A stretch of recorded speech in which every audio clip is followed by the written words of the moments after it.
For years, women's basketball fought to carve out a permanent place in mainstream sports. Decades of effort, countless stars, and yet visibility remained an uphill battle. Then, almost overnight, a single player arrived who changed everything. Her name, Caitlin Clark. She wasn't just another draft pick. She was a cultural jolt, a phenomenon who filled arenas, moved merchandise, and dragged television ratings into territory the WNBA had never dared to dream of. But instead of celebrating their golden ticket, the league made one of the most shocking mistakes in modern sports history. What should have been the dawn of a golden era instead turned into a saga of neglect, controversy, and betrayal. And now, Clark's revenge isn't loud interviews or bitter social media rants. Her revenge is something far more dangerous to the league: leverage. Stay with me, because this isn't just a basketball story.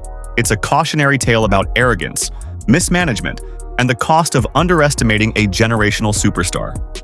When Caitlin Clark first dominated college basketball, it wasn't simply about stats.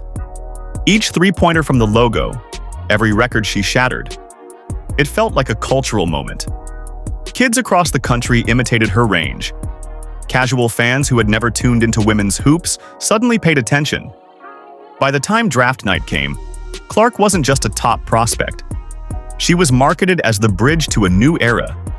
The one player who could finally make women's basketball a mainstay in American sports. And the hype translated instantly. Tickets for Indiana Fever games vanished in hours. Scalpers tripled prices. Entire arenas packed, not just with WNBA diehards, but with new fans attending their first ever game because Clark was there. Viewership followed. National ratings spiked 21%. Merchandise flew off the shelves. Within months, Clark accomplished what nearly 30 years of league marketing couldn't do. She made the WNBA relevant. But behind the curtain, cracks formed quickly. The same league cashing in on her star power was paying her barely $85,000 a year. 4 years, $338,000 total. For context, the NBA's top draft pick signs a rookie deal worth roughly $55 million. That's not a pay gap, it's a canyon, 162 times less. And money wasn't the only insult. On the court, Clark became a target. Night after night, opponents delivered hard hip checks, off-ball shots, and elbows that went far beyond normal defense. And what did referees do? Almost nothing. Fans watched in disbelief as the league's brightest star absorbed punishment game after game, with no protection from officials, no public backing from the league office. She was the face of their marketing, but left completely unguarded in the actual sport. The low point came when cameras appeared to catch a racial insult directed at her during a heated game. The clip went viral. The outrage was loud. And yet, the league? Silent. No investigation, no statement. Not even a fine. The message was unmistakable. Caitlin Clark was on her own. Every athlete can only take so much. After 2 seasons of relentless hits, Clark's body finally gave out. On September 5, 2025, news broke. Caitlin Clark was sidelined with a groin injury, ruled out for the season. Media headlines called it unfortunate, but fans knew better. This wasn't random bad luck. This was months of unchecked physical punishment catching up. It was the cost of negligence. The WNBA hadn't just lost a player. They had lost the player, the one person whose star power had lifted the entire league. But here's where the story flipped. While Clark rehabbed, others watched. Investors, rival leagues, even celebrities. They all saw what the WNBA failed to grasp. Caitlin Clark wasn't just a player. She was an empire waiting to be built. First came Unrivaled, a new 3-on-3 league co-founded by Breanna Stewart and Nafisa Collier.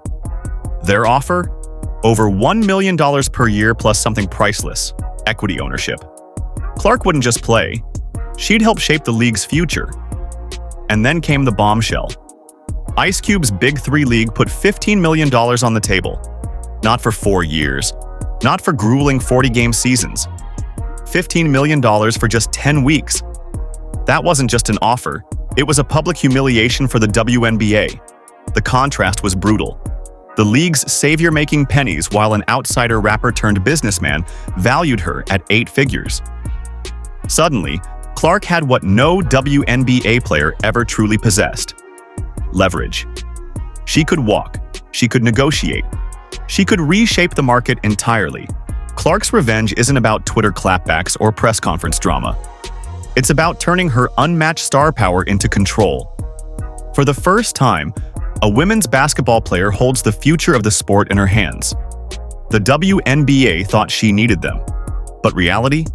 The league cannot survive without her. And that's the irony. The player they undervalued, underpaid, and failed to protect may now hold the keys to everything they built. When her rookie contract ends, she'll face a choice. Stay loyal to the league that cashed in on her but never protected her? Or take her millions of fans, cultural currency, and financial clout somewhere else? One thing is certain: Caitlin Clark no longer plays by their rules. The balance of power has shifted forever. If you found this story eye-opening, don't forget to hit like, smash that subscribe button, and turn on notifications so you never miss the next deep dive. This is just the beginning, because Caitlin Clark's saga is far from over.